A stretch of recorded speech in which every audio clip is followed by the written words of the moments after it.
Morning's Bhagavatam class from the first canto, chapter 13, text number 27. So I'll just again sing the prayer. Om Namo Bhagavate Vasudevaya. Om Namo Bhagavate Vasudevaya. Om Namo Bhagavate Vasudevaya. So today's verse is svakāt parato veha jāta-nirveda ātmavān hṛdi kṛtvā hariṁ gehāt pravrajet narottamaḥ. Anyone who, svakāt, by his own awakening, parato, or by hearing from another, veha, here in this world, jāta, becomes nirveda, indifferent to material attachment, ātmavān, consciousness, hṛdi, within the heart, kṛtvā, having been taken by hariṁ, the personality of Godhead, gehāt, from home, pravrajet, goes away, sa, he is, narottamaḥ, the first-class human being. Nara is a human being. Narasuki is a happy human being. But this is first-class human being, narottamaḥ. The translation, he's certainly a first-class man who awakens and understands either by himself or from others the falsity and misery of this material world. So we can see that first-class man awakens and understands either by himself or from others. So there's two ways of understanding. The falsity and misery of the material world. And thus leaves home and depends fully on the personality of Godhead, residing within the heart. That's quite an endeavour. And the purport, there are three classes of transcendentalists, namely, one, the dhira, or the one who is not disturbed by being away from family association. Two, one in the renounced order of life, a sannyasi, by frustrated sentiment. And three, a sincere devotee of the Lord who awakens God consciousness by hearing and chanting and leaves home depending completely on the personality of Godhead who resides in his heart. The idea is that the renounced order of life, after a frustrated life of sentiment in the material world, may be the stepping stone on the path of self-realization. But, and Prabhupada has this in italics, very interesting, but real perfection of the path of liberation is attained when one is practiced to depend fully on the Supreme Personality of Godhead, who lives in everyone's heart as paramatma. So that's a very important sentence. One may live in the darkest jungle, alone, out of home, but a steadfast devotee knows very well that he is not alone. The Supreme Personality of Godhead is with him, and he can protect his sincere devotee in any awkward circumstance. One should therefore practice devotional service at home, hearing and chanting the holy name, quality, form, pastimes, entourage, etc., in association with pure devotees. And this practice will help one awaken God consciousness in proportion to one's sincerity of purpose. One who desires material benefit by such devotional activities can never depend on the Supreme Personality of Godhead, although he sits in everyone's heart. Nor does the Lord give any direction to persons who worship him for material gain. Such materialistic devotees may be blessed by the Lord with material benefits, but they can never reach the stage of the first-class human being, as above mentioned. There are many examples of such sincere devotees in the history of the world, especially in India, and they are our guides on the path of self-realization. Mahatma Vadura is one of such great devotees of the Lord, and we should try to follow him in his lotus footsteps for self-realization. Ame ginati marandasya jana jana shalaka chaksharan malitam yena tasmai Shri Gurave Namaha Shri Chaitanya Manobhishtam Stapitam Yena Bhutale Swayam Rupakadamayam Dadati Svapadantikam. Namo Vishnu Bidai Krishna Vastai Vitale Shri Satsvatasko Swami Tinamani Namo Vishnu Bidai Krishna Vastai Vitale Shrimad Bhaktivedanta Swami Nitinamani Namaste Saraswati Devi Gauravani Pacharane Nirvishesha Shanivali Paschata Deshitarane Vanchakalpatrubhyascha Kripasinduvivacha Patitanam Pavanevyo Vaishnaveyo Namo Namaha. there's some real succulent points in here. Of course, the whole section is quite powerful, because Dhritarashtra is leaving home, and so we get quite a lot of paradoxes in there, whether to stay in family life or whether to just reject it or leave it. And that was a question that we've been dealing with. But we see that's even dealt with in the scriptures here, because it talks about the one who does not disturb it being away, the one who's a sannyasi because he's frustrated with the material life, and then there's the one which definitely seems to be the one, which definitely is the one that we should be aspiring towards, is who awakens God conscious by hearing and chanting and leaves home depending completely on the Supreme Lord who resides in his heart. Amazing, Prabhupada always presents that particular position. He actually presented it to his 20-year-old disciples to become sannyasis, and many of them are still sannyasis, and they're finding God in their heart in that sense. I just thought about that example Prabhupada gave about being in the darkest jungle. Sometimes when we're on Innisrat walking down to the quay, if it's a moonless night, like actually tonight or last night, there was no moon, and it's very dark. And I remember one devotee commenting on this point. Mahakratu, he was on the island and he had to go down to the quay, so he went by the footpath, which meant that it was you couldn't see in front of him. And then just down at the house, you actually can get quite scared when you're in that situation. He was mentioning that it's quite incredible, that darkness, and Prabhupada talks about it here, the darkest jungle, alone, out of home.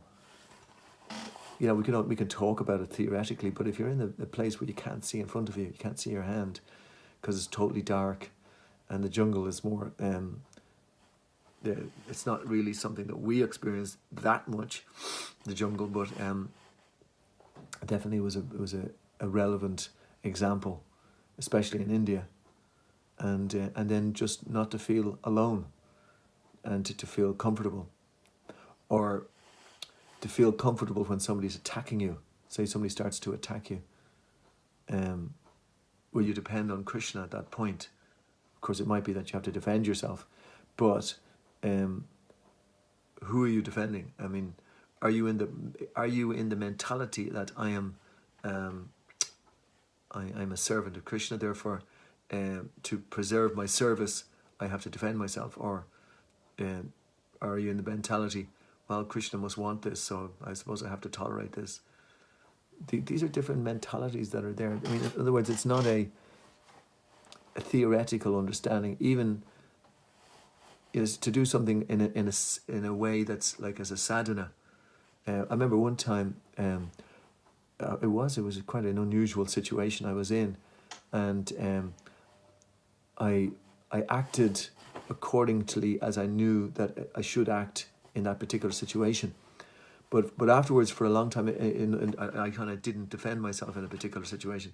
But a long time afterwards, I was very, I could say not annoyed with myself, but it was kept on repeating to me why I didn't act differently in that situation. And it kind of lost my ability to act true to myself by acting in a way that was theoretical for me, but not actually how I felt that subsequently I should have acted, or I should have acted differently. I should have more strongly defended my position. Very, very tough, some of these decisions. Whether I'm being true to myself, in other words, as a servant of Krishna, or whether I'm acting on a platform I'm not on, and therefore not actually realizing or understanding perfectly from the lessons from any particular situation. They're quite, these decisions can be quite subtle. But the same answer is there in each situation. You still have to go deeper and pray to Krishna in your heart that you will act properly as a servant of Krishna. That those decisions, that mentality has to be there, because we will be presented with paradoxical situations regularly, And I mean, the typical one, going back to that previous example I gave where I wasn't that satisfied with my reaction. But in general, we should try to act accordingly as a devotee should act. I'm not saying that we forget all the principles and the examples that we have. No, but we have to really give full energy into that reaction as a servant. Perhaps I was not doing it in the proper mentality. I was doing, I've got to do this, but I don't really want to do this. But, if we take on a kind of I'm going to put inverted commas, a superior role or superior position, or acting more Krishna conscious in a situation, then we have to give it our full energy. We have to fully depend on Krishna when we're doing that. Not that we're doing it in a mealy-mouthed way. It's like, there's an example of a person practicing the 4 regulative principles. Do you practice? Yes, I do. It's really hard. Do you practice the 4 regulative principles? Yeah, I know, but it's really, really hard. And like it's you're not going to get any proper energy to do it, or you won't get the realization doing it in that mentality. The mentality has to be fully there, and that seems to be given in this particular example. It's a sincere devotee who awakens God consciousness by hearing and chanting and leaves home depending completely on the Supreme Personality of Godhead. He has to depend fully on the Supreme Personality of Godhead, who lives in everyone's heart as Paramatma. And then it said in another section, and this practice will help one awaken one's God consciousness in proportion to one's sincerity of purpose. That seems to be a regular mantra, you could say, which from Srila Prabhupada, one's sincerity of purpose. So I often hear this question was asked of Prabhupada, how can we become sincere? And Prabhupada's answer is by acting sincerely. It is very much a question of the will, of how much do I want it, how much will I do it, and that comes about whereby we try to stay off the mental platform, because the mind will regularly give us the how to act. It will tell us what we should do. We should do this, we should do that. And if you just kind of surrender to the mind will be leading you this way and that way, accepting, rejecting. Oh, I've done this. Oh, that's how I'm happy now because I've done that. Oh, I don't feel like doing this anymore. Well, why don't you try this? Okay, yeah, I'm happy now because I'm doing this. Oh, that's not so good anymore. What, happiness, acceptance and rejection. That's the actual. That's how the mind works. But then when you use the intelligence, then you say, well, I'm not going to act like that because I can see that's going to bring me into entanglement. That's the duty of the devotee. He in the mode of goodness, he knows what is entangling, and he knows what is binding, and he knows what is liberating. So there, all the what is Rupa Goswami put it into 2 different words, is that 2 different sentences. He says, do what is favourable for Krishna consciousness and reject what is unfavourable for Krishna consciousness. There are 2 different very simple rules that we should always keep in mind. Is this binding? Is this liberating? Is this good for my Krishna consciousness, or is this good, or is it not good for my Krishna consciousness? Therefore the willingness to put that into practice, that is our will, and the strength of that will dictate to what degree we're experiencing God in these situations. And now it's not that God is a complete, like a withholding person all the time, always constantly not, I wonder what he's going to do this, I'm not going to give him it. Not, it's God is there, he's an absolutely happy, loving God. And he wants us to be there with him. He wants us to enjoy spiritually with him. He's constantly just talking about Krishna's smiling features, Krishna's great happiness, eternality, love and bliss. That is Krishna. He's constantly in this state, and is always trying to invite us into that particular situation, always there. So that's what we should be aware of. Not that to some degree it is a struggle just to maintain, but it is both. It is not just the one. It's not just grim renunciation. It is blissful happiness. And that happiness, there's many ways in which we can experience it. One particularly important way is, of course, by the chanting of the holy names, because in the Sankirtan movement, which was inaugurated by Sri Chaitanya Mahaprabhu, Krishna came down specifically to try to give us that ability and that process by which to experience this love of God. And he gave it really cheaply in that sense. He didn't put any barriers up. The whole of the Adi Lila is, specifically chapter 7 speaks about it. And I thought I would actually bring that, I thought I'd actually quote from that today, because again, I'm making this point that we're trying to get sincerity of purpose. That's what Prabhupada says, is that one should therefore practice devotional service at home, hearing and chanting the holy name, quality, form, pastimes, entourage, etc., in association with pure devotees. And this practice will help one awaken God consciousness in proportion to one's sincerity of purpose. So, how do you become sincere? How do you get sincerity of purpose?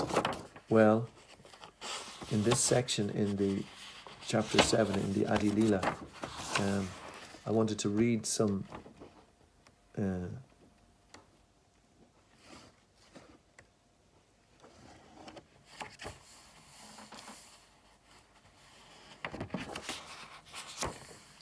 I'll start from the start. I'm going to read quite a few verses here, so if you can put on your listening ears, your listening mentality, or try to stay as conscious as possible of what's being said. Let me first offer my respectful obeisances unto Lord Chaitanya Mahaprabhu, who is the ultimate goal of life for one bereft of all possessions in this material world, and is the only meaning for one advancing in spiritual life. Thus, let me write about his magnanimous contribution of devotional service in love of God. This is Krishnadas Kaviraj. In the beginning, let me offer glorification to the Supreme Lord Sri Chaitanya Mahaprabhu. One who has taken shelter of his lotus feet is the most glorified person. In the beginning, I have discussed the truth about the spiritual master. Now I shall try to explain the Pancha Tattva. These 5 tattvas incarnate with Lord Sri Chaitanya Mahaprabhu, and thus the Lord executes his Sankirtan movement with great pleasure. Spiritually, there are no differences between these 5 tattvas, for on the transcendental platform, everything is absolute. Yet there are also varieties in the spiritual world, and in order to taste these spiritual varieties, one should distinguish between them. Let me offer my obeisances unto Lord Sri Krishna, who has manifested himself in 5 as a devotee, expansion of devotee, incarnation of devotee, pure devotee, and devotional energy. Krishna, the reservoir of all pleasure, is the supreme personality of Godhead himself, the supreme controller. No one is greater than or equal to Sri Krishna, yet he appears as the son of Nanda Maharaj. Lord Sri Krishna, the supreme personality of Godhead, is a supreme enjoyer in the rasa dance. He is the leader of the damsels of Raja, and all others are simply his associates. The self-same Lord Krishna invented himself as Sri Chaitanya Mahaprabhu with all his eternal associates who are equally glorious. Sri Chaitanya Mahaprabhu, who is the supreme controller, the one personality of Godhead, has ecstatically become a devotee, yet his body is transcendental and not materially tinged. The transcendental mellow of conjugal love of Krishna is so wonderful that Krishna himself accepts the form of a devotee to relish the taste fully. For this reason, Sri Chaitanya Mahaprabhu, the supreme teacher, accepts the form of devotee and accepts Lord Nityananda as his elder brother. Sri Advaita Acharya is Lord Chaitanya's incarnation of a devotee. Therefore, these 3 tattvas, Nityananda Prabhu and Advaita Goswami, are the predominators of our masters. One of them is Mahaprabhu and the other 2 are Prabhus. These 2 Prabhus serve the lotus feet of Mahaprabhu. The 3 predominators, Chaitanya Mahaprabhu, Nityananda Prabhu, and Advaita Prabhu are worshipable by all living entities. And the fourth principle, Sri Gadadhar, is to be understood as their worshipper. There are innumerable pure devotees of Lord, headed by Srivas Thakur, who are known as unalloyed devotees.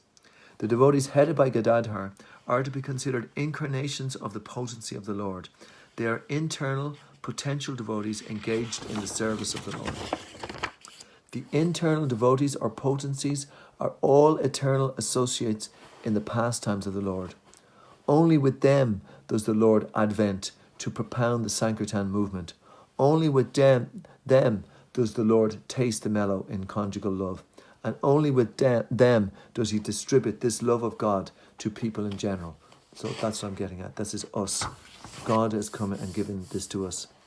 The characteristics of Krishna are understood to be the storehouse of transcendental love. Although that storehouse of love certainly came with Krishna when he was present, it was sealed. But when Lord Sri Chaitanya Mahaprabhu came with his other associates of the Panchatattva, they broke the seal and plundered the storehouse to taste transcendental love of Krishna. The more they tasted it, the more their thirst for it grew. Sri Panchatattva themselves danced again and again, and thus made it easier to drink nectarian love of Godhead. They danced, cried, laughed, and chanted like madmen, and in this way they distributed love of Godhead. So the point I'm getting here is that is Krishna. It's according to our sincerity of purpose we're trying to get Krishna, but the sincerity of purpose is easily achieved in the association of devotees in the Sankirtan movement by the congregational chanting of the holy names. Because then Krishna comes in all his blissful forms. Krishna, just as a devotee, becomes ecstatic in love of Krishna, in love of himself. And therefore, by doing that, by the whole Panchatattva, then this love is given to the whole world. Just by them, they're in that whole... So we just have to pay attention to it, and we have to engage in the Sankirtan movement with them. So then, therefore, we can experience the blissful nature of Krishna. And in that way, our sincerity of purpose is automatically achieved. It is most blissful because we will then taste the mellows of the internal love of God. It's quite incredible. In distributing love of Godhead, and this is why it becomes so blissful and easy, Chaitanya Mahaprabhu and his associates did not consider who was a fit candidate and who was not, nor where such distribution should or should not take place. They made no conditions. Whatever they got the opportunity, the members of the Panchatattva distributed love of Godhead. We've even seen this at some occasions. Some devotees, they went into a pub and then all the people started dancing and chanting, even in their intoxicated condition. So this is the bliss of the love of Godhead. It is actually experienced by everybody.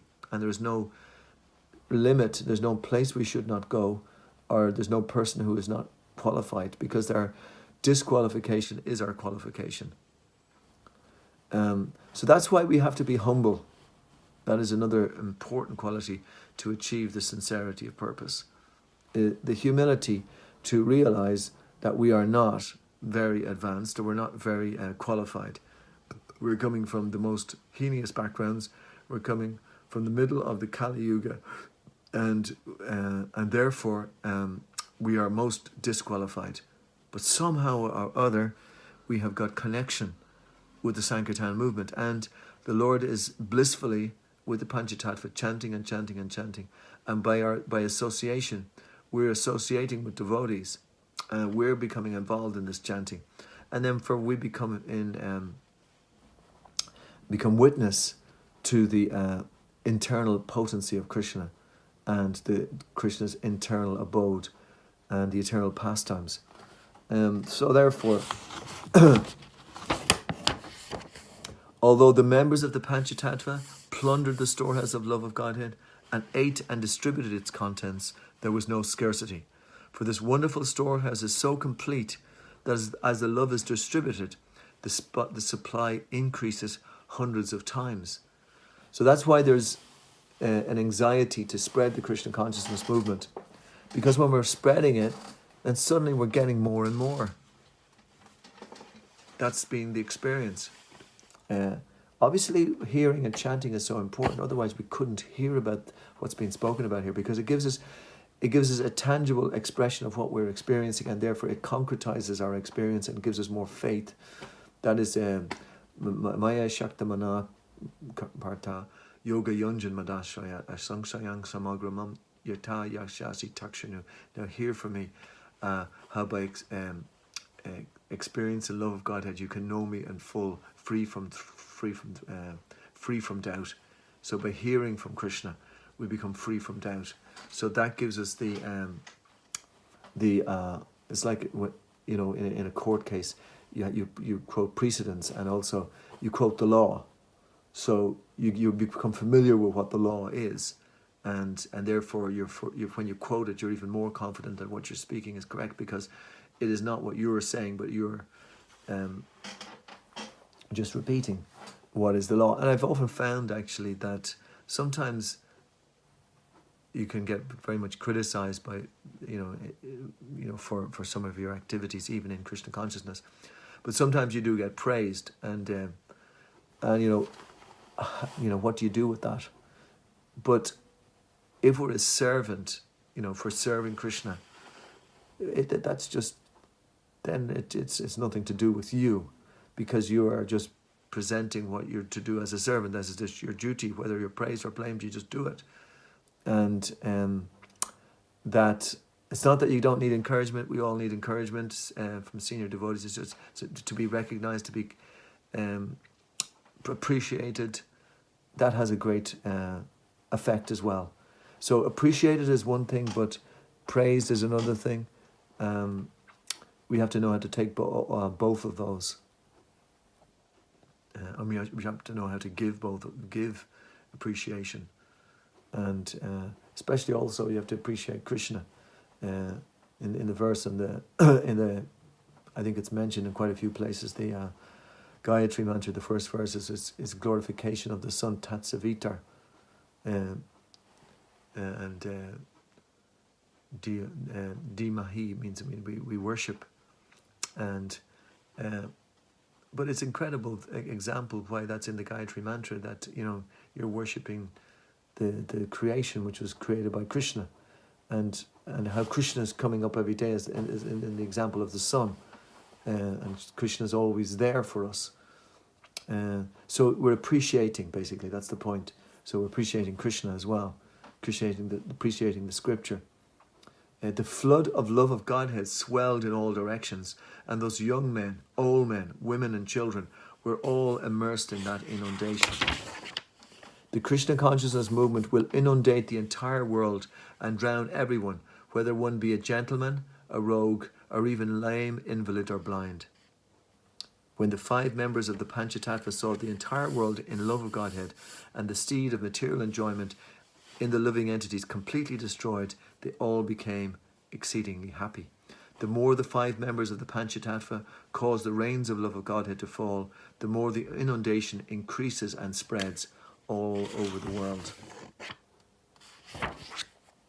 So isn't that pretty amazing? You know, how we're part of this. And this is happening, this is going to happen anyway. So we don't have to really put in our little 2-cent worth estimation of how it's happening and how it's not happening. We just have to be in the middle of the kirtan, and then just don't worry about it. Then you won't worry about it, because you're experiencing what this is about. And then I've often seen that, actually. It's very, very nice on some occasions that sometimes when a kirtan, a harinam becomes really kind of quite blissful, and suddenly I've often noticed suddenly, boom, a blur. Somebody has just come up and put some Lakshmi in. Somebody's, you know, you're not really interested in it, actually, if they're making a donation on it, but they're showing their appreciation. You know, there's something that has moved them to suddenly stop their walk over, put some donation in appreciation. So it's made some effect on them to do that. So, and that's just the effect, you know, that's just in the middle of a very blissful experience. And devotees are all, and when you're chanting, and then you can hear the devotees' sincerity of purpose in their chanting, in their reply. It is blissful because you're just hearing them. You're hearing the devotees refrain. I'm talking about situations when I'm leading a kirtan there. Say if I'm leading a kirtan, it's very blissful to meditate on what we're doing, calling on Krishna. And then you hear the other devotees in there. You can hear the sincerity of purpose from their heart when they're calling out to Krishna. That is also very blissful. And that will give...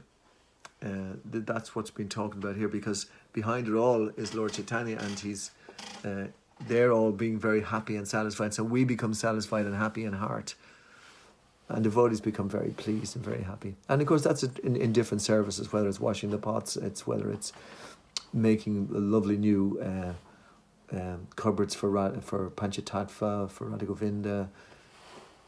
I think one of the most satisfying times I had that I can remember basically was when in Ishrat we had an open day, and we just didn't know where anybody would come.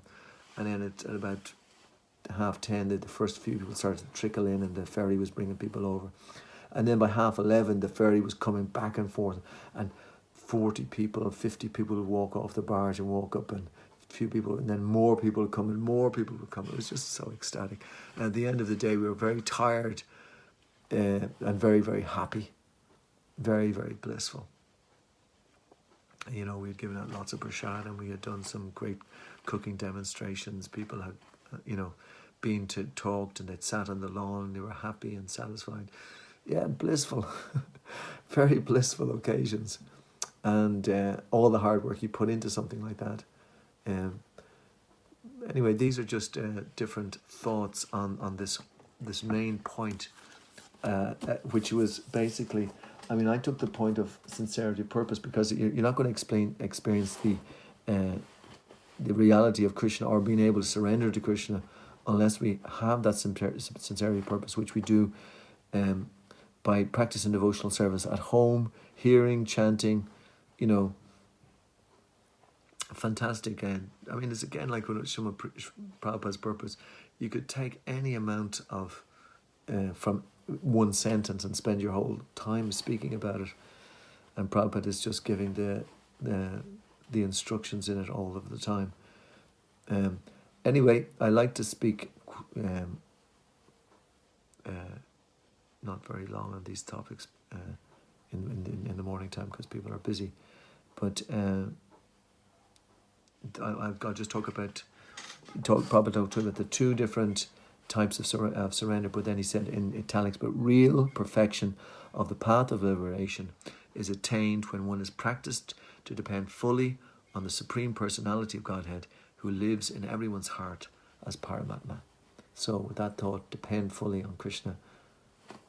Have a wonderful Tuesday, 11th of the 5th, 2021, dark moon day, full moon on the way, summer on the way, happiness or distress, summer or winter, we are meditating on Krishna within. Hare Krishna. All glories to